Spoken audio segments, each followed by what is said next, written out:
Welcome back everybody to another Auto World Zone video. And last week BSA announced a new Banttom 350 which I think looks very cool indeed, and also it's at a really good price point. Question is though, is it actually any good to ride?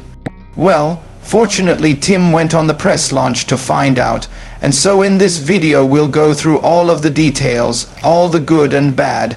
We'll score it category by category, and then at the end tell you is this the mid-capacity retro that you should buy in 2025.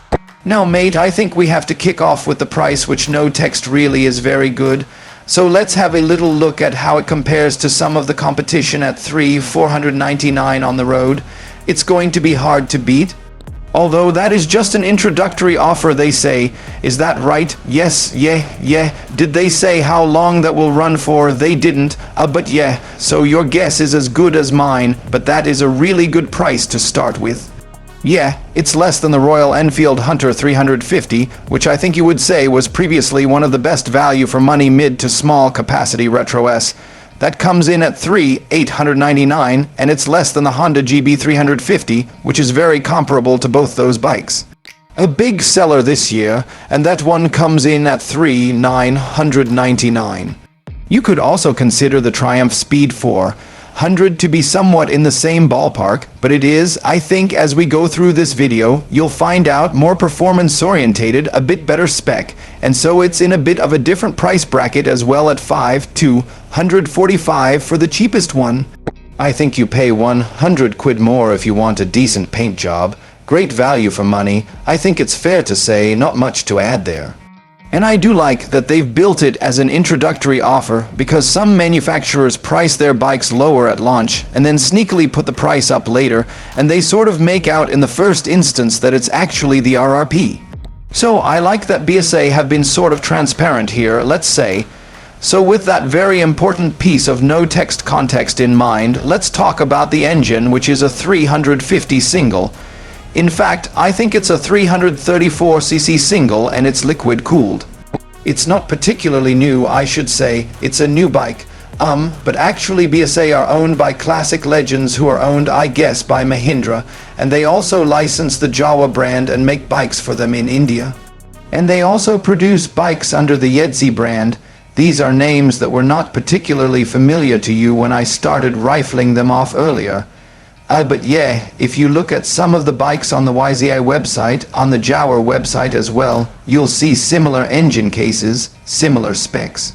There might be a slight difference in capacity or something, but certainly the Yeti bikes anyway also make the same performance figures. Perhaps you could view that as a good thing. You know, it's not like a complete experiment. It's a proven engine, true, and in terms of performance it makes 29 horsepower peak and 29 Newton meters of peak torque, which, you know, if you consider the Enfield and the Honda to be the closest competitors, actually sounds pretty strong. Both of those make more like 20 horsepower peak, and I think they're a longer stroke design, so more targeted to low-end torque, whereas this has a wider bore, a shorter stroke than those two bikes, and that helps it to rev out a little bit more and make more peak power. So, you know, 29 to 20 is a really significant improvement, but also the liquid cooling as well. It'll be happier at higher revs, and we should also say it's a 6-speed box in this bike, whereas the other two are 5 speeds. That's a lot of me, mate. You're the one who's ridden the bike. Yeah, how does it feel out on the road? I'm really interested to find out. So yeah, all of that taken into account. I mean, I don't take it as a bad thing. It's sort of origins, if you like. I take it on face value, and just from the day, weirdly, it's actually having you describe the fact that it is a happier bike to sort of rev out than maybe some of the comparisons. Sort of surprises me, because it does have a lot of accessible torque and power, like low down in the rev range, because it does feel great pulling away in first gear. Like a lot of that in a town, you know, first, second, third, or whatever. It feels really comfortable, and across the entire rev range, it feels pretty consistent, nice and strong, nice and powerful, especially for a bike of its size and capacity. And in terms of my comparisons, as I've said to you, it's the Enfields that I've kind of got more experience with their 350s. And over them, instantly, It is obvious that it has more power, and it just feels like a more capable engine that you could take a little bit longer distances, do higher speeds. It is more powerful, and ultimately just more fun to use as well. Yeah, I guess when we talk about 10-ish horsepower difference, we're used to talking about 750s or 900s or things like that where you're like, well, you know, it's a small amount of difference. Maybe it makes one bike preferable over the other, but it's half the power again on top of the Enfield. And I personally find those Enfield 350s a little bit slow to be fun. So this makes it sound a lot more tempting. What about when you start to push it a bit more? Yeah. You know, obviously it's built somewhat for city riding, but you're saying you could go further afield. How does it feel at 60, let's say? Yeah, no, comfortably. So I mean strategically, they did obviously do the bike shed to Rikers Run, which is going to be mostly city and really getting up to 50. I think 60 may be at a certain point, a certain stretch. So up until those speeds, and again in terms of the bikes of that capacity that I would expect, it exceeded my expectations in as much as it was very happy and comfortable to get to 60 mph, and it was even smooth at 60 mph, which is not always the case with bikes of that kind of size. Wasn't very buzzy at all, and it did actually get up to, I believe one of the other guys got up to 70 mph, and it was fine there too. So, nicely balanced. And also, we talked about that 6-speed box. Probably that's a big factor in it feeling more settled when you're doing those sorts of road and motorway speeds. Sounds really good. Anything bad to report about the engine? Genuinely not. Nothing stood out to me. Now, interesting, a well will give it a score. So I for above expectations, B for in line with expectations, C maybe below expectations and falling short of the competition. I think I know what you're going to say here. Easily an A, great stuff. On to the chassis, and we'll talk a little bit about the handling as well. So this is a fairly basic looking no-text bike.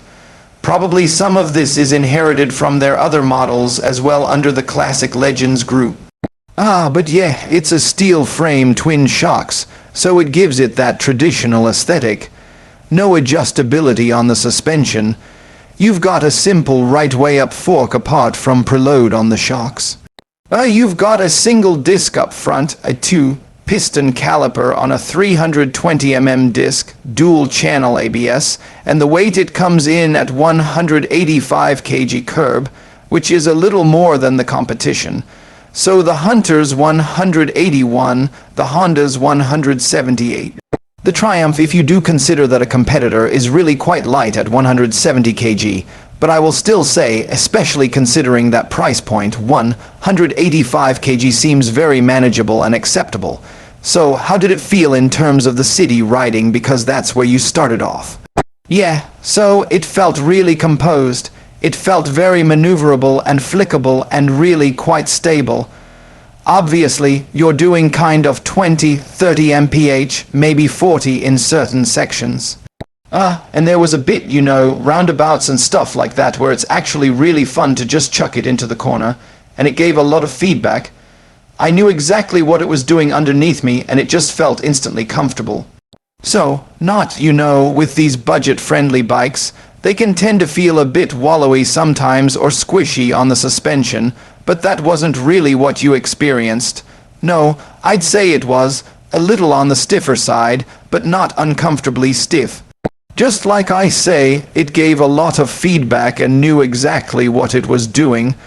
Brakes as well, like you know, is a single disc enough, I suppose, so probably for a bike pretty much. Yeah, it's not. Again, it's pretty in line with other things that I've tried in that kind of class, and it felt completely appropriate for that size of bike. Nothing particularly exciting about it. It just feels like it's got enough stopping power.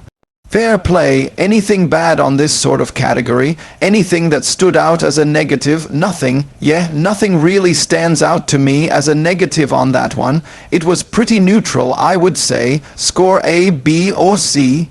I'd say Anna for that one. Again, it's doing very well on to the sort of ergonomics and the comfort levels now. You know, it's not going to be massively different to the rest of the market here, so it comes in at 800 millimeters in the seat height. You're 5'10 and a half. Oh, well done, mate. 5'10. Yeah, and it comes in 10 mm higher than the Hunter, which you have ridden. The GB is also 800 mm, the speed 400, another 790 mm, so all roughly in the same ballpark. But my concern often with this genre of bike is they can feel a little bit too small even for someone of my lesser height, let's say, than you at 5'9". So how did it feel in terms of spaciousness, and did it feel substantial enough? Yeah, it did.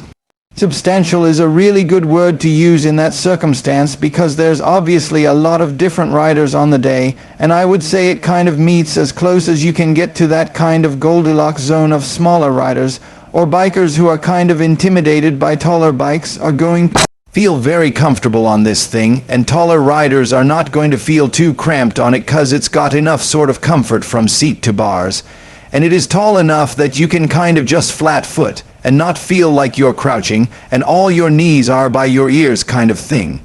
So I liked it. And what about the bar position? Is it sporty? Is it relaxed? Pretty neutral? Yeah, pretty much exactly in the middle. So yeah, I guess they've built it to be that balanced commuter all-rounder kind of bike that we're used to Retro S being. Could you take a pillion? I suppose that might be a factor for some people in terms of comfort. Yeah, hard to say. Someone did on the day, so evidently you can. It's got the space for it on the seat. I think you pointed out no grab rail, so that's something to consider at least, and obviously being a smaller bike, maybe then you would start to notice a little bit of it feeling a bit smaller, but then it has got enough sort of torque to pull you through with that. So it should feel okay. It wouldn't be my preferred pillion bike. It's got 5 steps of preload, so I suppose that could help. Maybe there's a rear rack that would give you some grab handles or something like that. Another thing in terms of comfort or time in the saddle is it gets a 13L tank, which again in line with the competition. I think the Honda's 15L, so that's a small advantage there. But given that it's a relatively frugal engine, it should give you plenty of range. So let's give this one a score for the comfort category. A, B, or C. I'd say B somewhere in the middle, exactly where you'd expect it, I guess. No surprises, nothing particularly fantastic about it, but nothing bad either. And looking at how it compares, you know, if you put it side by side with some of the competition, they're all roughly in the same ballpark. You did say, though, you found it preferable perhaps to the Hunter 350 which you have ridden. Yeah, definitely in terms of the position. It only like a small thing, but I don't necessarily get on with the kind of smaller Enfields in terms of maybe the bar position and stuff like that. It's stuff that you adapt to, but instantly on this one, it just felt like a comfortable place and I felt connected to it. Right, let's get on to what I think is going to be one of the key selling points of this particular bike, and that's the styling, which I think might divide our viewers somewhat. I think the big issue that people will take with it is the fact that they've used the Banttom name, and you captured actually at the bike shed where the launch happened or started, let's say, a few old original BSA Bantoms that they had on display. How similar were they? Yeah, not that similar if I'm being honest. I don't know how much of an influence they took from the original, but it does look somewhat sort of generic for its class. There's nothing particularly sort of stand out to be expected, I suppose, if you're building it on an existing platform. They've done what I would call a token job of some of the badges and things like that. So, there is a little BSA logo where they've replaced the panel that's on some of the other bikes with that engine. But yeah, it doesn't feel like I like to call it a deep retro, or like a mild retro, where a deep retro they've gone into every facet of the bike and tried to make it look somewhat familiar if you are aware of where it took its inspiration. I'd say the Gold Star is a better example of that. Yes, I would say so. And they had some of the demo riders actually were on those, and you can see just between the two there has been a little bit of extra attention to detail on those. But ultimately, this bike is all about aggressive pricing really, And so, you've got to say it's not realistic to start making loads of bespoke parts for a bike that's built down to, it's starting 400 quid less than the Enfield.